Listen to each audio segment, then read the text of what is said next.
आपण पाहताय महाराष्ट्र खबर न्यूज। या बातमीचे प्रायोजक आहेत श्री गणेश ज्वेलर्स अँड सराफ हडपसर पुणे।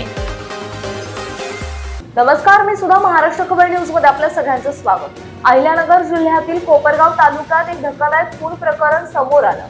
प्रेमसंबंधाच्या संशयातून एका तरुणाची निर्घुण हत्या करण्यात आल्याने परिसरात भीती आणि संतापाचे वातावरण निर्माण झालं। सवनसर शिवारातील रामवाडी येथे ही घटना घडली। नवनाथ माधव कानफाटे, वय अंदाजे 25 असे मृत तरुणाचं नाव असून 1 मार्च रोजी रात्री हनुमान मंदिरासमोर त्याच्यावर प्राणघातक हल्ला करण्यात आला। प्राथमिक माहितीनुसार आरोपींना नवनाथचे त्यांच्या बहिणीसोबत प्रेमसंबंध असल्याचा संशय होता। याच कारणावरून काही दिवसांपासून वाद सुरू असल्याचं सांगितलं जात आहे। घटनेपूर्वी नवनाथच्या भावाला धमकी देण्यात आली होती।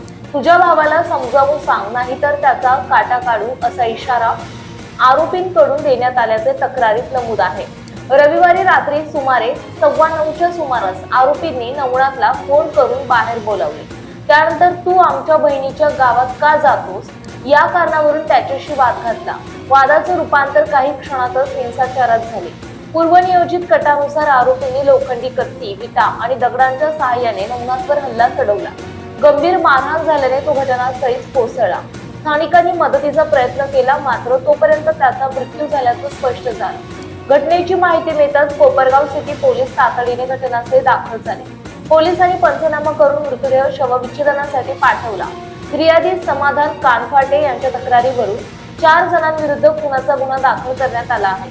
विशेष म्हणजे पोलिसांनी तातडीने तपासाची चक्रे फिरवत काही तासातच संशयितांना ताब्यात घेतले। या प्रकरणाचा पुढील तपास पोलीस निरीक्षक रामकृष्ण कुंभार यांच्या मार्गदर्शनाखाली सुरू आहे। आरोपींविरुद्ध कठोर कारवाई करण्यात येईल असे पोलिसांनी सांगितलं आहे। आपण पाहताय महाराष्ट्र खबर न्यूज। या बातमीचे प्रायोजक आहेत Shri Ganesh jewellers and Saraf Hadapsar Pune.